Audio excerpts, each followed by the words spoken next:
बिस्मिल्लाहिर्रहमानिर्रहीम। अस्सलाम वालेकुम नादरीन, आप यूट्यूब चैनल देख रहे हैं। मैं इमरान खान हूँ।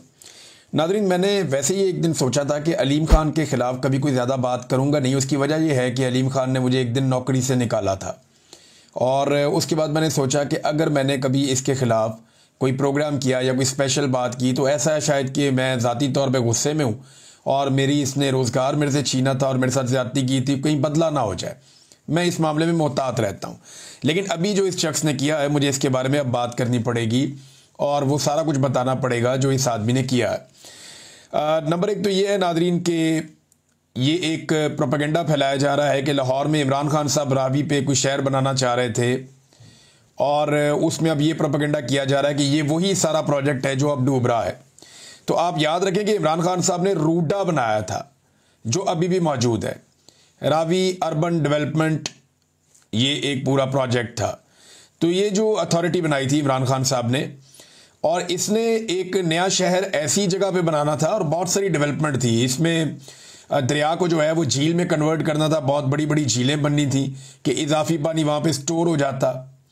उसके अलावा इन्होंने वहाँ पे मल्टी स्टोरी बिल्डिंग्स भी बनानी थी और जंगलात भी लगाने थे और जो माहौल है उसको भी महफूज रखना था। और जो ऊंचे इलाके हैं, जो रावी के वो वाले बैंक्स हैं जो ऊंचे हैं, वो दरिया के पेट को खुला छोड़ते हुए उसके बाहर जो है वो इन्होंने तामीरात करनी थी। और इसके लिए ज़रूरी था कि ये ऊंचे एरियाज़ के अंदर कंस्ट्रक्शन की जाती और शहर को इस तरफ ले जाते, और जो निस्बतन नीचे वाले एरियाज़ हैं जिन्हें आप दरिया का पेट कहते हैं, उन्हें महफूज रखा जाता था कि दरिया अपने कुदरती रस्तों से गुजर जाता।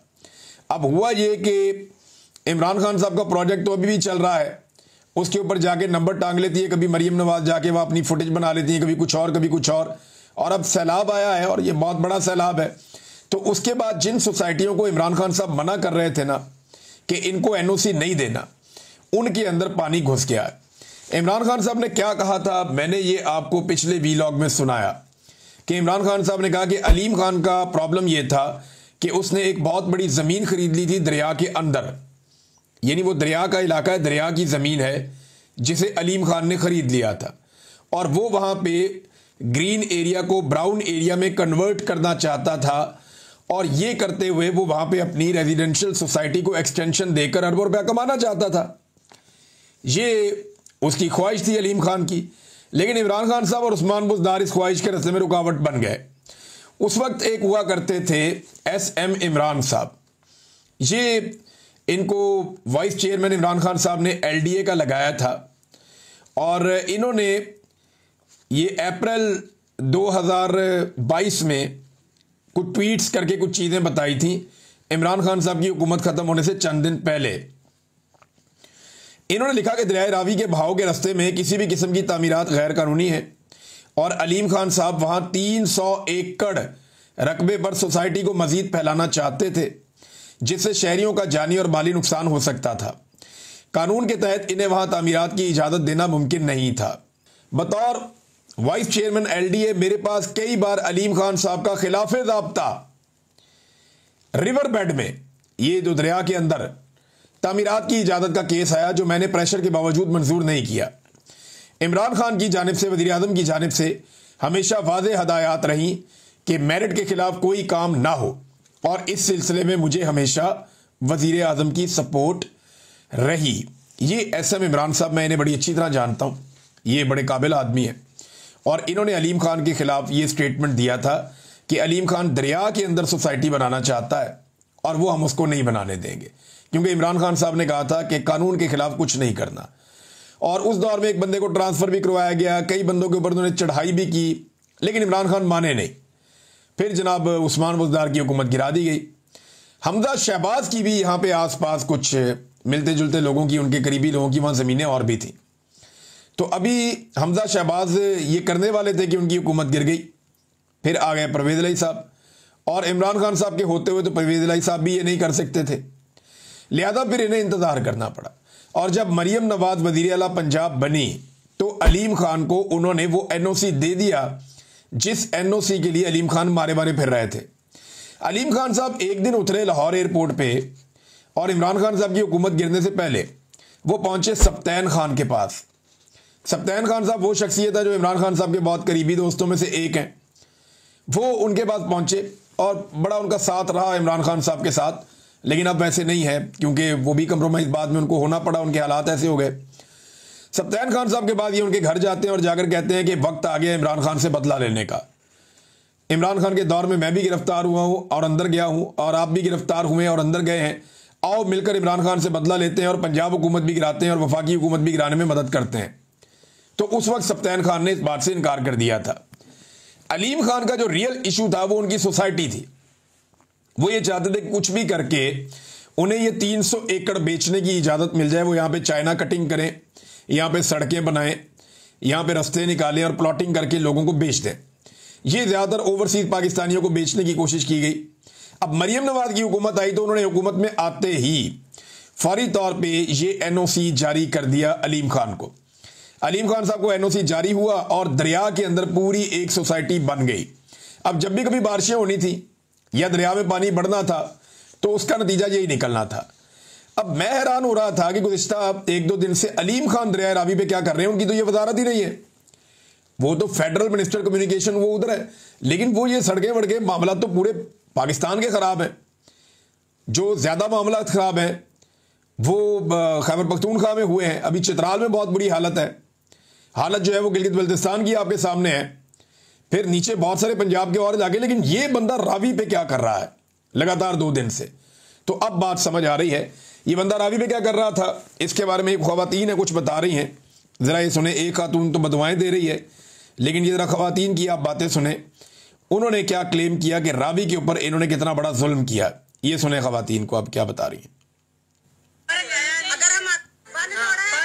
अगर हमारा खुशी होता ना, उन्हें पानी नहीं तोड़ने देना था। पार्क व्यू वाले ने पानी तोड़वाया, उसने अपनी स्कीम बचाई, नहीं तो इतना सफेदों तक आ जाता था, पानी पीछे हो जाता था। कभी इधर नहीं आया। अलीम खान उन्हें बांध तोड़वाया। अब अपनी सोसाइटी बचा ली। हाँ जी, क्योंकि वो अमीर था ना, हम माड़े बंदे। हमने बच्चों के लिए बनाया अपना, 10 तोले मैंने सोना बेच के बनाया, कर्जा भी उठाया। बात सुने ख़वातीन की, वो कह रही 10 तोले सोना भी बेच दिया, कर्जा भी उठाया, गरीब आबादी के अंदर अपना घर बनाया। हम गरीब थे ना तो हमारा बंद तोड़ दिया। ये फिर इसका मतलब है अलीम खान साहब दरिया के अंदर जो घूम रहे थे, ये बंद तोड़ने के चक्कर में घूम रहे थे कि मेरी सोसाइटी बच जाए। क्योंकि देखें ना, जब आप पानी को फैला देते हैं आबादियों में और उसको मुख्तलिफ रास्ते दे देते हैं तो फिर वो कुछ जगह महफूज भी हो जाती है ना। तो अपनी सोसाइटी को बचाने के लिए मुबैना तौर पे जो ये ख़वातीन कह रही हैं, एक और ख़वातीन भी रो रही थी, उनकी भी मैं वीडियो सुन रहा था, वो तो बदवाएं दे रही हैं बेचारी। ये सुने आप।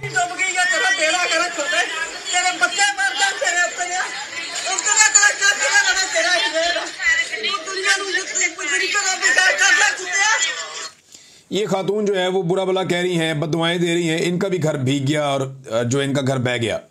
अब ये गरीब लोग हैं, इनके कच्चे मकानात थे, इन्होंने बेचारों ने बड़ी मुश्किल से, किसी ने जेवर बेच के, किसी ने मजदूरी करके, उधार पकड़ के इन्होंने अपने घर बनाए हुए थे। तो इनके बंद तोड़ दिए गए मुबैना तौर पे अलीम खान की सोसाइटी बचाने के लिए। सोसाइटी फिर भी नहीं बची और क्लेम उन्होंने किया जनाब कि हमारी सोसाइटी के अंदर कुछ भी नहीं हो रहा, आप लोग अपनी सोसाइटी के अंदर मौजूद रहें। और फिर जिस तरह उसके अंदर पानी दाखिल हुआ, पहली इतला ये आई कि जब सरकार को पता चला कि ये सोसाइटी डूबने वाली है तो उन्होंने वहाँ पे अनाउंसमेंट करवाई सरकारी बंदे भेजकर। तो उन सरकारी बंदों को इन्होंने डरा धमका के और उनके साथ बदतमीजी करके उनको अपनी सोसाइटी से बाहर निकाल दिया। और बाद में ये गर्म भी हो गए कि जनाब इन बंदों को ट्रांसफ़र किया जाए। सुना 1-2 लोगों की ट्रांसफ़र भी होगी, वहाँ पे काफ़ी बदतमीजी अलीम खान के लोगों ने की और अलीम खान ने भी इसका बड़ा गुस्सा किया। बाद में बंद वगैरह तोड़वा के इन्होंने अपनी सोसाइटी बचाने की कोशिश की, लेकिन सोसाइटी के साथ जो हुआ वो आपको बाद में बताता हूँ और दिखाता भी हूँ आपको। पहले आप ये देखें कि अलीम खान क्या क्लेम कर रहे हैं एक खुश्क जगह पे खड़े होकर दरिया के किनारे। जरा ये सुने आप। जितने भी बंद बनाए गए हैं बड़े महफूज हैं और अल्लाह का शुक्र है कि किसी एक शख्स को भी यहाँ से नकल मकानी नहीं करनी पड़ी और तमाम लोग जो हैं वो बड़े सुकून के साथ अपने घरों में सो रहे हैं, जिन्होंने यहाँ के लिए बहुत सारी बातें की थी कि ये पार्कों में बड़ा खतरा है, पार्कों में ये हो गया वो हो गया। अल्लाह का शुक्र है अल्हम्दुलिल्लाह पार्कों को महफूज रखा। बड़ी लंबी चौड़ी बात है। वो कहते हैं जी कोई एक बंद भी नहीं टूटा, कोई थोड़ा सा पानी भी नहीं आया, कोई एक बंदा भी है उसने नकल मकानी नहीं की।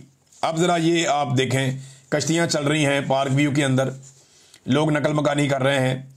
पार्क व्यू की गलियों में कश्तियां चल रही हैं। लोगों ने ड्रोन फुटेज बना बना के भेजी है कि आधी सोसाइटी डूब गई है और जितना एरिया पार्क व्यू का बनाया गया था दरिया के अंदर वो सारा का सारा डूब गया है।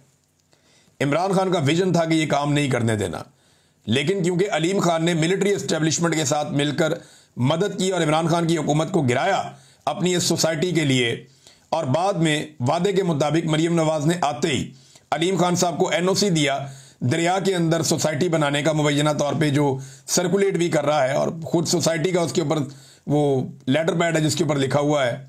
तो अब मामला ये है कि किसको पूछा जाएगा, कौन पूछेगा। पहला सवाल तो ये है, जो बड़े सवालात अब खड़े हो गए हैं इस मामले को लेकर, जो सबसे पहला और बड़ा सवाल है वो ये है कि एनओसी क्यों अप्लाई किया गया दरिया के अंदर। इमरान खान के दौर में भी किया गया ना, बाद में भी किया गया, क्यों अप्लाई किया, किसने किया। नंबर 2, एनओसी किसने दिया और क्यों दिया। मरीम नवाज के दौर में दिया गया। फिर किसने कितना माल बनाया ये भी देखा जाए। इस एनओसी के बाद कितने प्लॉट बेचे और किस कीमत पे बेचे ये भी पता किया जाए। और ये जो नुकसान हुआ है पाकिस्तानियों का ये कौन पूरा करेगा। और अगला सवाल ये है कि क्या ये सोसाइटी अब यहां पे कायम रहनी चाहिए।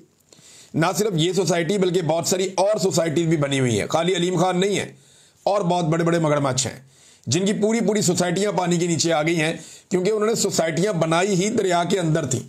ये सोसाइटियां दरिया के बाहर थी ही नहीं। भाई दरिया के बाहर होती तो बच जाती। अब एक चीज है ही दरिया के अंदर, तो जब भी दरिया में पानी आएगा तो पानी तो अपने रास्ते से गुजरेगा। इन्होंने बंद छत बनाया, कह रहे हैं बड़े मजबूत बंद बनाए। वो बंद मैं देख रहा था मट्टी से कईयों के साथ, और वो मशीनें लगा के, तो वो ये बंद बना रहे हैं। मट्टी का बंद भी कभी पानी के आगे रुका है, और वो भी कच्ची मट्टी का, ताज़ा मट्टी का बंद वहां पे लगा रहे हैं कि जनाब हम पानी को रोक लेंगे, तो पानी तो नहीं रुकता ऐसे, और ना पानी ऐसे रुका है। अब जो मनाजिर नजर आ रहे हैं, लोग चले गए ड्रोन कैमरे लेकर।